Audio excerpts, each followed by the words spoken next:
pueden ser deportadas o no. La ley es también muy, muy subjetiva. Si tú le puedes probar a un juez de migración que tu hijo o hijos nacidos en los Estados Unidos van a sufrir un daño inusual, entonces puedes quedarte, pero no se dice en qué consiste que sea inusual y grave. Eso es a criterio totalmente del juez. Sí. Entonces, en todos los países, sí, las leyes son así, seguramente se aplican, depende como a donde se pueda. Ya ves, ahorita se están acusando a los manifestantes que detuvieron inclusive nada más por gusto, indistintamente se les está acusando de terroristas y asesinos, y a los verdaderos asesinos no los han encontrado. Qué cosa. Así acá con este pobre hombre. Sí. Es el mundo bizarro. Así es. Totalmente. Pues miren, la decisión de Tchaikovsky de entrar en una unión heterosexual y de llevar una doble vida fue impulsada por varios factores. Uno, pues, de que estuviera expuesto y vulnerable a, como ya platicamos, a que incluso las autoridades intervinieran. Otra, pues, a sus ganas de complacer a su padre, que eso también lo vimos mucho con Mozart e incluso con Beethoven también, todo este asunto de la figura paterna. Y pues su deseo de tener un hogar permanente y también su amor por los niños y la familia. No hay ninguna razón para suponer que estas tribulaciones tuvieron un impacto negativo en la calidad de su inspiración musical o su capacidad.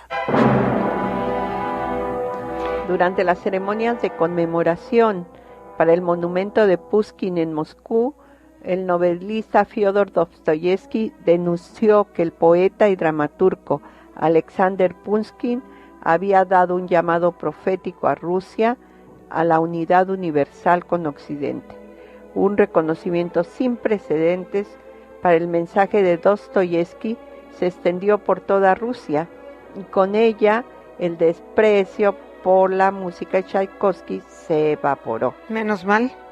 Fíjense que ya en 1880 la Catedral del Cristo Salvador en Moscú se acercaba a la conclusión del 25 aniversario de la coronación de Alejandro II en 1881 era inminente.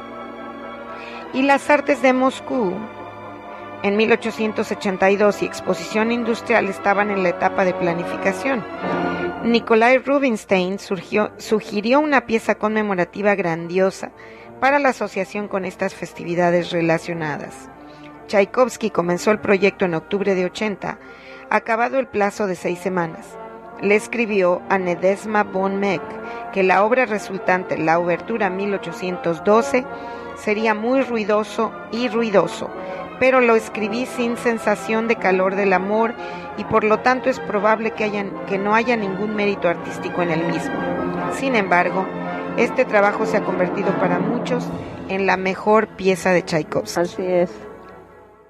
¿Qué tal? Fíjense qué interesante este contexto y como para cuando el autor considera que es su mejor pieza, en realidad piensa que es como que no vale, ¿no? Eso porque no tiene perspectiva, pero también, y eso me llama mucho la atención, los rusos eran también muy fastuosos, todo el asunto con los zares y cómo se iban incorporando al mundo porque tenían que competir, y eso un siglo después estaría en su mayor apogeo con todo lo demás que estaba pasando en Europa, cómo tenían que demostrar que son los mejores, y eso además, lo cual resulta muy muy interesante. 20 años después 17 años después o tantos, estaría en la Revolución Rusa. O sea, estaban en el último trecho de todo este mundo de esplendor de los zares, y después todo eso se iba a acabar, y de una manera radical y tremenda. Sí, la obertura de 1812 es fastuosa. Yo nada más la menciono y luego me acuerdo tarararam, tan tan tan tan tan tan, las campanas, el ruido, para mí es maravilloso. Y sí, ahorita que estás hablando de ese fastuosismo, yo la oigo y me lleno de esa emoción, de esa fuerza. Es una de mis favoritas, definitivamente es increíble. Pero fíjate que él aunque aparentemente no le dio mucha importancia, lo que tienen los artistas es que captan el espíritu de la época y cuando lo captan crean obra de arte, aún sin pensarlo. Es como si las semillas del espíritu de una época sean llegadas al corazón de todos los creadores de diferentes etapas en la vida de los pueblos. En alemán, ¿cómo se dice el espíritu de la época? No sé, pero ahorita me estoy acordando de una cosa Sí. que nos gusta muchísimo a ti y a mí, que es el libro Orlando de Virginia Woolf, Ajá. que justamente trata de cómo Orlando va siendo un escritor que se va pasando, primero es hombre y luego mujer, y luego hombre y luego mujer, y va justamente relacionándose con el espíritu de la época. El espíritu de la época se vuelve un personaje invisible que está allí, pero que la cambia según sus aspiraciones y sus intereses. Sí. Sus guys, algo así es el título. Pero sí, exactamente en Orlando se ve como ese Orlando que va reencarnando, va captando precisamente el espíritu de la época. Y si nosotros pudiéramos decir en este momento cuál es el espíritu de esta época, ¿qué diríamos?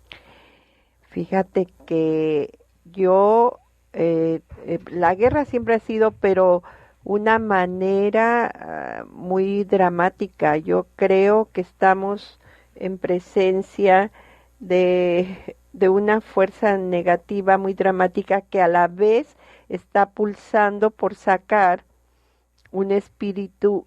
Es como que el peso del mal, y no hablo del mal moral, está sacando un espíritu del bien, en el sentido de que la gente se está conectando directamente con la conciencia de Dios, pero no del Dios religioso. El mal nos está conectando a Dios en una toma de conciencia, y lo vemos. Pero yo creo que vamos muy en el principio de esa toma de conciencia. No, yo creo que más bien ahorita el espíritu de la época es el abuso. Sí, déjame decirte que lo que ha pasado en México ha creado un semillero de conciencia. Entonces a eso voy. Ese abuso y esa maldad, no moral, esa maldad en todos los sentidos, está creando que la gente, por el otro lado, el bien que está saliendo de ahí es la conexión con una toma de conciencia a todos los niveles. Y además ahora la toma de conciencia es a un nivel mundial. Eso yo lo veo así. Yo creo que está muy en sus inicios, porque pasan demasiadas cosas que siendo nosotros tantos podríamos evitar. Justamente sí. Tú publicaste por ahí en tu Facebook las acciones de la gente buena. Sí. Y sí, realmente son un puñadito los que hacen todo el alboroto. Lo que pasa es que somos muchos los que estamos dormidos. Pero la gente buena, entre comillas, porque la gente buena ahora... Indolente. Esa es indolente, ese es un peyorativo, buena, pero entre comillas. Pero la gente buena realmente está moviendo su granito de arena. Está posteando, está firmando cartas, está mandando a sus amigos del extranjero. O sea, sí hay una conciencia, pero es un trabajo de hormiga que está pasando por las redes. Ya los periódicos quizás no lo digan. Por ejemplo, a mí me molesta, por ejemplo, que cuando yo cierro mi Yahoo, hoy veo las noticias mundiales, ya ves que las ponen ahí, las noticias del día, lo más comentado, puras pendejadas. Sí, sí. Puras pendejadas. ¿Qué vestido llevó? Y que si se le vio el brasier a no sé quién en no sé dónde. Sí. O la gorda más fotografiada. Sí. Y de lo importante verdad, nada. Pero la verdad de lo que está pasando en el mundo era para que, por ejemplo, Yahoo lo pusiera como por ahí, ¿no? Claro. Entre una de sus tantas, y no quisiera como noticia principal, pero no existe. Sí, lo que te digo, la conciencia del mundo ahorita es el abuso y todo, todavía no hemos despertado esa conciencia que necesitamos. Pero yo creo que mi pregunta fue cuál es el espíritu de la época, y yo creo que el espíritu es la red. O sea, la red con toda su parte positiva y con toda su parte pegajosa, digamos, con la parte que la red nos obnubila y también nos atrofia porque estamos repitiendo Sí. lo que otros dicen y no Copia usamos... y pega. Sí, Yo copio y pego, pero porque me da flojera dedicarle mucho tiempo. Entro, veo lo que me interesa, copio y pego, Claro. me voy a mis cosas. pero mis por otro libros. lado está todo, por ejemplo, que platicábamos Vero y yo sobre un caudillo, ¿no? La importancia de la del caudillo, pero hoy las figuras de los caudillos, como Ya tú no decías, los likes, Sí. o sea, Sí. empieza a hacerse un tema con las redes sociales que también puede volverse muy, muy atrofiante para la gente Sí, que no tiene vivimos criterio. en un mundo totalmente irreal. Además, los likes son muy ambiguos. ¿Me gusta que están matando o qué? Porque ponen en un acto de terror, me gusta, Ujú. pero es muy ambiguo. ¿Me gusta que fue esa matazón o me gusta que tú lo posteaste? Ujú. ¿Qué pasa ahí? Entonces, uno no entiende. Yo no le puedo poner like porque estoy horrorizada, entonces me niego Sí. a hacerlo, pero no porque no esté comprometida. A veces Claro. simplemente no lo soporto. Bueno, pues tenemos de fondo la obertura 1812 desde hace un ratito, pero es larguísima y tiene muchos cánones que incluyen, tiene más de 40 minutos, entonces bueno, estamos escuchando partes de... Es la conclusión la que es la Ujú. más representativa, Sí. ¿no? Sí, pero la cuestión es que no la tengo separada, entonces Obertura. la tengo sonando y la están escuchando ustedes Pasó como de el fondo. de Papageno de la flauta mágica, que la parte de Papageno no salía. Ahí está. No, la No, eso ponen, es así un empieza pedacito. con la maestra, y luego sí viene ahí, creo que esa es la parte. Está combinando. Sí, ahí empieza. Eso que estamos escuchando son acordes del himno nacional ahora de Francia. La Marsellesa.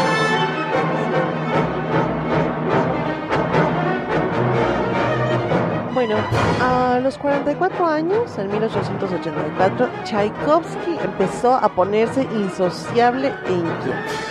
En marzo de ese año, el zar Alejandro III le confiere la orden de San Vladimir, que llevaba consigo la nobleza hereditaria, y ganó una audiencia personal con el zar.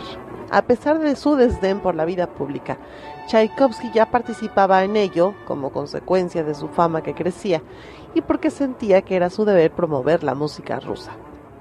En ello, le ayudó su antiguo alumno Sergei Tayenev, que ahora era director del Conservatorio de Moscú.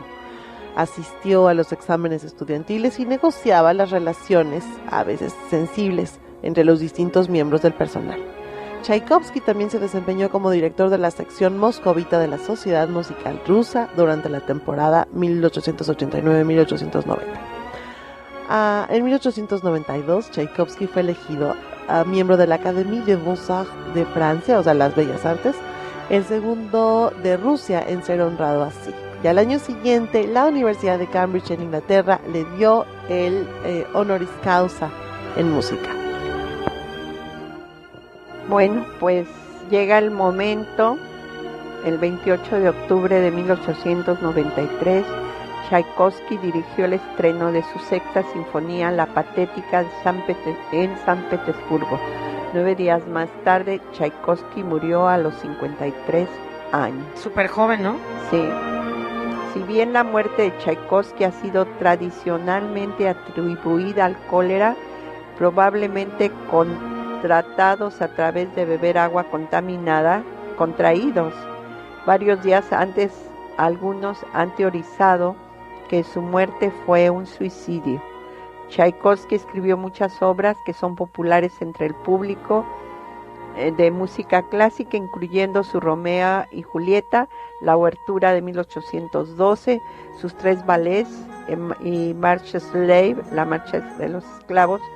Estos, junto con su primer concierto para piano, su concierto para violín, los últimos 3 de sus 6 sinfonías numeradas y sus óperas The Queen of Spades de Eugene Onegin, se encuentran entre sus obras más conocidas, casi tan populares como la Sinfonía Manfredo, la